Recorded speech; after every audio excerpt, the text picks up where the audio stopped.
এখন আমরা দল নিয়ন্ত্রণ করেছি, আমরা ইনশাআল্লাহ দেশও নিয়ন্ত্রণ করতে পারি। আপনাদের সবার সহযোগিতা আমরা চাই। লাড্ডু খাইতে কেমন মজা, এটা মুখে না দিলে আপনি বুঝবেন কীভাবে। আবার এটার প্রয়োগ শুরু হোক, তারপরে দেখবেন যে হয় কিনা। এই প্রয়োগে আপনাদের সবার সহযোগিতা আমরা চাই। আপনাদের সবার সহযোগিতা আমরা চাই। আমরা আশা করি মানুষ নিজের প্রয়োজনে, নিজের কল্যাণেই আমাদের এই উদ্যোগে ইনশাল্লাহ সবাই সম্পৃক্ত হবে।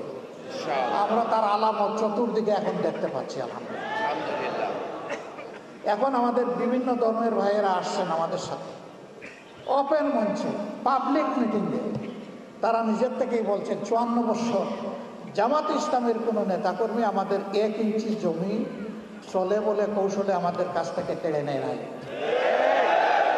আমাদের কোনো মায়ের ইজ্জতে, আমাদের কোনো বোনের ইজ্জতে, আমাদের কোনো মেয়ের ইজ্জতে হাত দেয় নাই। আমাদের গড় বাড়িতে আক্রমণ চালায় নাই। আমাদেরকে বাস্তুবিটাহীন করে নাই। আমাদের কাছ থেকে চাঁদা দাবি করে নাই। আমরা শিখাইয়া দেই না রে ভাই। তাদেরকে বলি যে আপনি আপনার মনের মতো করে যা ইচ্ছা তাই বলতে পারেন, আপনি বলতে থাকেন। হ্যাঁ, তারা সেখানে এসে তাদের উপর নির্যাতনের কিছু কথা বলে, কিছু দুঃখের কাহিনী শোনায়। আমরা তখন লজ্জিত হই যে আমরা না করি, কেউ না কেউ তো তাদের উপরে এই জুলুমগুলা করে। অথচ আমরা পাশাপাশি প্রতিবেশী, যুগ যুগ ধরে এক জায়গায় বসবাস করে আসছি। লেখাপড়া করতে গেলে একই বেঞ্চে বসে, একই ডেস্কে বই রেখে আমরা লেখাপড়া করেছি। আজকে আমাদের এই সহযাত্রীদের সাথে আচরণ কেন? হ্যাঁ, আমরা চেষ্টা করেছি আমাদের দলটাকে সেইভাবে গড়ে তুলতে, নিয়ন্ত্রণ করতে। আমরা আশা করি এই দলের হাতে আল্লাহ যদি দেশ পরিচালনার দায়িত্ব দেন, এখন আমরা দল নিয়ন্ত্রণ করেছি, আমরা ইনশাআল্লাহ দেশও নিয়ন্ত্রণ করতে পারি।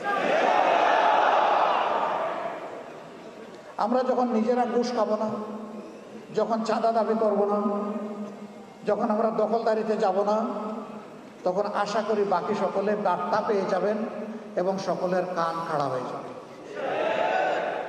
এরপরে আমাদের সংগঠন হোক অথবা যে কোনো নাগরিক হোক, যদি এর কোনো ব্যত্যয় ঘটে, তার জন্য সত্যিকারের প্রয়োগ করার মতো আইন থাকবে ইনশাআল্লাহ। এখন আইন আছে, তার প্রয়োগ নাই। যে আইনটা আছে এইটারও যদি প্রয়োগ থাকতো, সমাজের দুর্নীতি, সমাজের দুর্বৃত্তপনা 10 ভাগের 1 ভাগে নেমে আসত।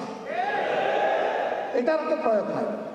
তা আবার প্রয়োগ আছে উল্টা প্রয়োগ। আপনি মারা গেছেন, আপনার ছেলে হবে আপনার হত্যা মামলার আসামি। মেরেছে সরকারের দুষ্ট বাহিনী অথবা গুন্ডারা, আপনার ছেলেকে করবে খুনের মামলার আসামি। 15.5 বছর এগুলো হয় নাই? আমাদের লোক হত্যা করে আমাদেরকে এই মামলার আসামি বানিয়েছে। সম্মানিত ভাইয়েরা, এই দুনিয়ায় 100% ন্যায় বিচার নিশ্চিত করা অসম্ভব। একটা মানুষ তার চেষ্টায় কিংবা নির্দেশে 100 মানুষ খুন করা হয়েছে, আপনি তাকে ফাঁসি কয়বার দেবেন? আপনি এখানে আর ফাঁসি বাড়াইতে পারবেন?